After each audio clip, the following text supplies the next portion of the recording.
दोस्तों, आज के इस बदलते दौर में कोई भी व्यक्ति, चाहे वो महिला हो, चाहे पुरुष हो, माता हो, पिता हो, भाई हो, बहन हो, अपने निजी स्वार्थ के लिए किसी भी रिश्ते को बलिदान चढ़ाने से चूकते नहीं हैं।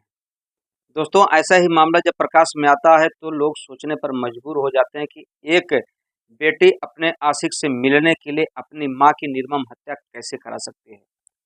दरअसल इस कहानी को सुनने के बाद आपके भी रोंगटे खड़े हो जाएंगे। जहां एक लड़की की शादी होती है आज से 5 महीने पूर्व, वह लड़की जब अपने ससुराल में जाती है तो सुबह शाम अपने पति से झगड़ा करने लगती है और झगड़े का कारण होता है उसका आशिक। दोस्तों, कोई भी पति या नहीं चाहता कि उसकी पत्नी का किसी व्यक्ति से अवैध संबंध हो। दोस्तों, जब वह व्यक्ति अपनी पत्नी को वापस उसके मायके भेज देता है तो अपने मायके आती है। इस बात का विरोध जब उसकी माँ करती है तो उस लड़की को इतना गुस्सा आ जाता है, वह अपने दोनों प्रेमियों को बुला करके अपने ही माँ की निर्मम हत्या कर देती है और करने के बाद अपने नाते रिश्तेदारों को फ़ोन करके कहती है कि माँ की मृत्यु हो गई है। दोस्तों, आइए जानते हैं कहानी विस्तार से। नमस्कार, प्रणाम, मैं मोनू भारद्वाज हृदय तल की गहराइयों से आपका हार्दिक स्वागत, वंदन, अभिनंदन करता हूं। दोस्तों, आज की जो सच्ची घटना लेकर आया हूं, यह घटना हरियाणा का एक जिला पड़ता है, नूह जिला, और वहीं का एक गांव पड़ता है अलाहपुर। दरअसल अलाहपुर का एक परिवार है, जिस परिवार में एक माता, एक पिता, एक बच्ची। बच्ची का नाम होता है मुस्कान, जिसकी उम्र लगभग 20 साल। पिता का नाम होता है इजहार और माता का नाम होता है रुखसाना।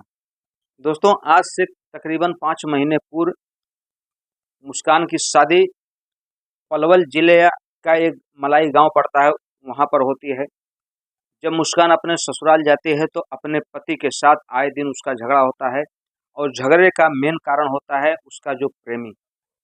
दोस्तों, क्योंकि उसका जो पति होता है, इसको अपनी पत्नी को किसी गैर मर्द से बात करते हुए सुन लेता है और उसका जब विरोध करता है तो उस चीज़ का विरोध करने के बाद वह जो मुस्कान होती है अपने पति का कहना नहीं मानती है और अपने प्रेमी से लगातार मिलने की बातें करती है। दोस्तों, तंग आकर उसका जो पति होता है उसको अपने ससुराल भेज देता है। ससुराल आने के बाद जो मुस्कान होती है अपनी माता से झगड़ा लड़ाई करने लगती है।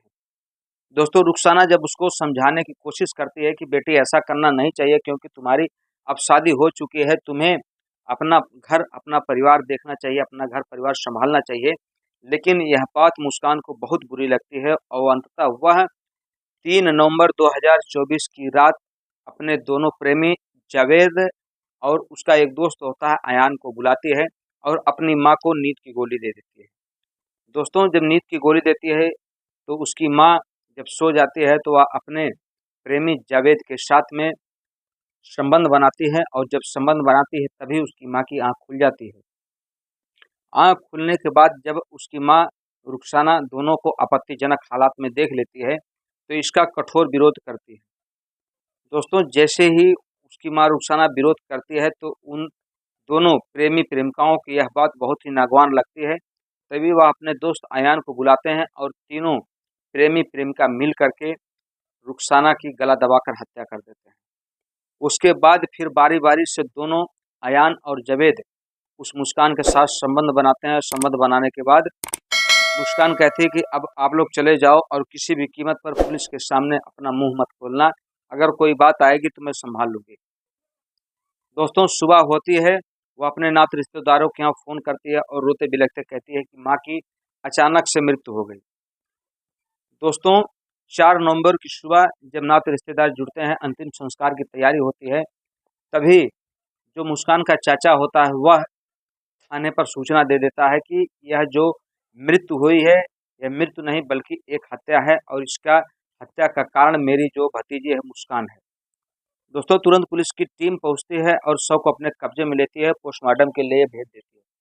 पोस्टमार्टम की रिपोर्ट जैसे आती है तो एक चौंकाने वाला रिपोर्ट सामने आ जाती है कि पहले उस रुखसाना को नींद की गोली खिलाई गई थी और उसके बाद उसकी गला दबाकर हत्या कर दी गई। दोस्तों, पहले तो मुस्कान को पुलिस की टीम पूछताछ के लिए थाने पर बुलाती है और उससे पूछताछ करती है पहले, लेकिन मुस्कान कोई भी बात को सही ढंग से बताती नहीं है। लेकिन जब पुलिस की टीम अपने तौर तरीके से सख्ती से पेश आती है, तब मुस्कान टूट जाती है और पूरी कहानी को बयां करते हैं कि हाँ, मैंने ही अपने दोनों प्रेमी जावेद और अयान को बुला करके अपनी माँ की हत्या कर दिया। दोस्तों, क्या प्रेमिकाओं का मिलना इतना ज़रूरी हो गया है कि एक माता, एक पिता की हत्या करना उचित है? क्या मुस्कान ने जो किया वो कितना उचित किया? समाज में इसकी जब सूचना जाती है, समाज में इसका जब संदेश जाता है, तो दिल सोचने पर मजबूर हो जाता है कि जिस माँ-बाप ने हम सबको पाल करके, पोस करके इतना बड़ा किया, उस माँ की जो डाँट होती है हमेशा हमारे निजी जीवन के लिए कहीं न कहीं उपयोगी होती है। लेकिन आजकल के समाज में बदलते दौर में जो चाहे महिला हो, चाहे पुरुष हो, वह अपने माँ-बाप की डाँट को अन्यथा लेकर के उनकी ही हत्या कर देता है। दोस्तों, ठीक इसी प्रकार से अयान, जावेद और मुस्कान ने साथ में मिल कर के रुखसाना, जो कि एक माँ होती है, जो कि अपने बच्चों को उचित रास्ता दिखाती है, वैसे बच्चों को रास्ता दिखाने के लिए उस माँ को मौत के घाट उतार दिया जाता है। पुलिस तीनों आरोपियों को, मुस्कान, जावेद और अयान को हिरासत में लेकर के विभिन्न धाराओं के अंतर्गत जेल भेज देती है। दोस्तों, अब आगे का भविष्य तय करेगा उनकी कब जमानत होती है, कब वो रिहा होंगे। लेकिन एक माँ जो कि ममता की मूरत होती है, बेगुनाह है, उसकी सदा-सदा के लिए इस दुनिया से विदाई हो जाती है। दोस्तों, हमारी कहानी कहने का उद्देश्य किसी के दिल को ठेस पहुँचाना नहीं, बल्कि आपको सतर्क करना है, आपको जागृत करना है। मिलते हैं हम आपसे अगले वीडियो में, तब तक के लिए आप अपना ख्याल रखें। जय हिंद, जय भारत, हर हर महादेव।